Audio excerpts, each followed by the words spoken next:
Mankind has a deep intrinsic desire to seek new worlds and life forms. But our love of aliens goes even further than that. We create movies about them. We spend billions on probes and ships to go looking for microscopic versions of alien life which may not even exist. But why? It hasn't always been this way. So why are we so obsessed with aliens? The most obvious answer as to why humans are so obsessed with aliens is that we are curious. We want to know, we need to know, are there others? Are they like us? Do they like us? Such curiosity has driven mankind across oceans and deserts. It has put us in harm's way, and it has wrought upon us some of the most frustrating mental tortures known to man. When Europeans first made contact with the natives of America, we just had to know how these people existed. What was their daily routine like? What were their beliefs? Were they biologically and mentally similar to us? Our race is still dealing with the fallout from the meeting of different ethnicities to this very day. Violence, oppression, and separation are still very much in full force. And when it comes to meeting extraterrestrials, the very same thing will happen eventually. Yet we still pursue this goal. We still find ourselves driving towards technologies which will help us identify and eventually meet and communicate with beings from beyond the stars. But why? Are we really seeking to engage with and to understand alien life forms just to satiate our curiosity? Or are we doing this in a bid to understand ourselves? I suppose we'll only know when such a thing happens. If NASA were to announce the discovery of alien microbes on Mars tomorrow, it would be interesting to see how the world reacts. We are no longer special. We are not the center of the universe. We are not alone. On the day we discover aliens exist, does the human race become weaker or stronger? Fear makes us do many cool and awesome things, but is fear the driving factor behind mankind's quest to find life in the universe? And if so, what are we scared of? One idea is that we are scared of not finding alien life because of the implications this has for humanity's future. Intelligent life is considered so dangerous that it stands a good chance of wiping itself out whenever a brand new form of doomsday technology is invented. How real this threat is would be made apparent if we knew that intelligent life is either super rare or non-existent on other worlds. Essentially, we are like an insecure young human who doesn't know how we'll cope when we grow up. We need to see other adults to set an example and show us that being an adult is okay.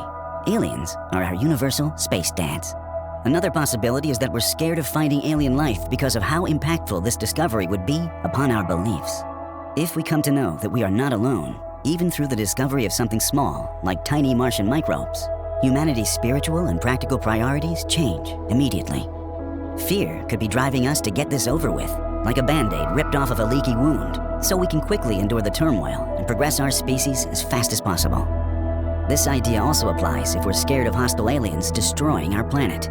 If we discover them first, we can gauge their threat level, analyze their desires, and either respond to or remove our fear of the unknown. If mankind truly is the only form of intelligent life within the cosmos, we have an overbearing responsibility to do something with this many-faceted toy we call the universe.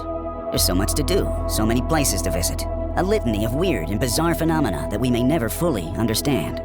Humanity does not want to be alone for all eternity, and even if we're not alone and we're just rare, the burden is still immense. We might also take into consideration the fact that human beings are an incredibly social species. Science has identified the feeling of social loneliness as being subjective, and that when we perceive ourselves to have few meaningful relationships, we are at a heightened risk of disease and death. But could a whole species experience this? Having already exhausted all avenues of communication with other humans, dogs, and parrots here on Earth, could it literally kill us to find out there's no one else to talk to?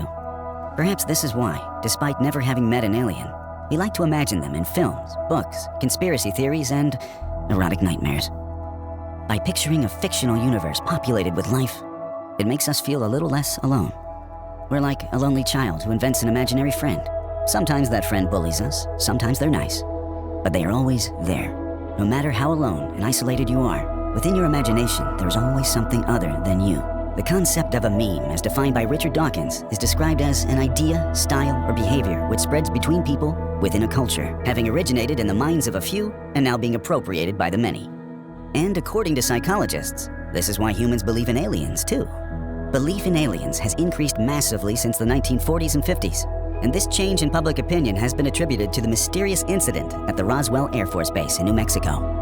Aliens were considered the realm of science fiction authors and lunatics before then, with the everyday man and woman in the street giving less than two hoots about beings from other worlds. Roswell changed all that.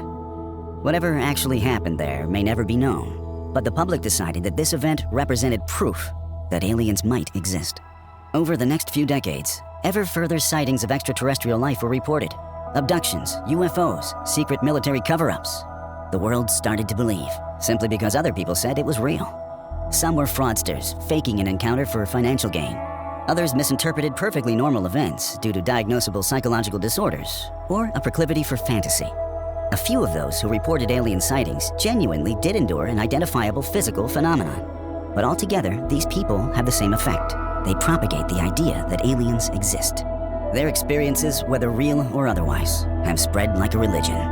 Today, 50% of the United States population believes in alien life. A third think alien spaceships are real. And 3.7 million Americans claim to have experienced an alien abduction. Aliens, as a physical, tangible life form, have never been proven to exist. But the idea of aliens is very real indeed. And it shows no signs of going away anytime soon.